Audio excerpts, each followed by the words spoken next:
called the two of you here today to talk about a bit of a sore subject. We're getting old, and we need to preserve the history of this colony for the generations to come after us. I agree completely. As do I. Alright, William, write this down. The history of the Mayhew Colony from the perspective of its founders. We left our mother country in 1600 to grow rich and start families. We brought a variety of people from different social classes, ranging from everything like a slave to experienced leaders. Our journey lasted 5 months.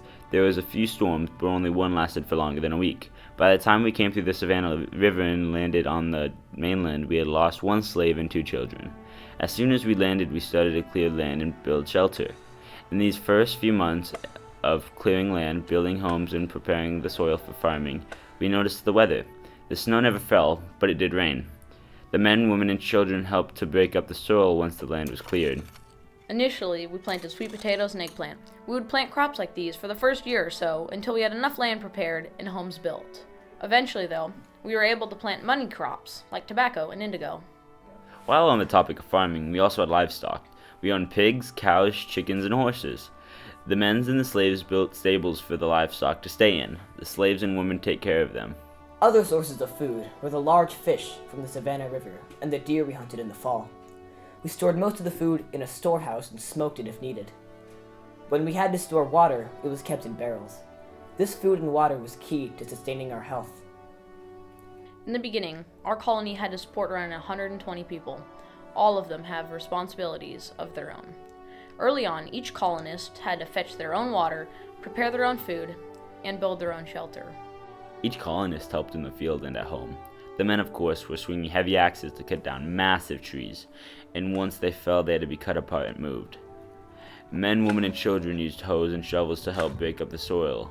Next, we would plant. We'd use our finger to make holes in the dirt for seeds.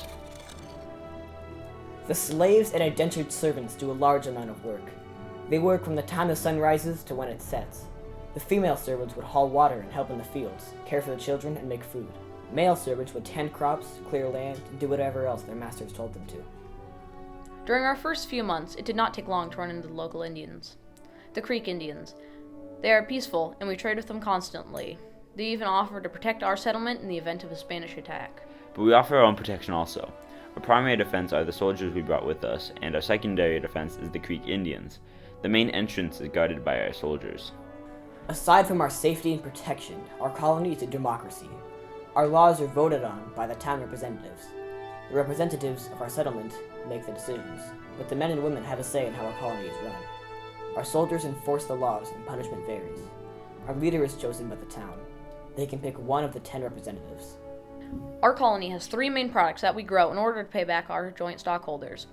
We grow indigo, tobacco, and rice. All of these are very valuable money crops. Our colony has found great success and will continue to grow. This has been the history of the Mayhew Colony. Well, that took shorter than I thought. It's perfect. We should keep it somewhere safe. The history of our colony is not over yet. It's just begun.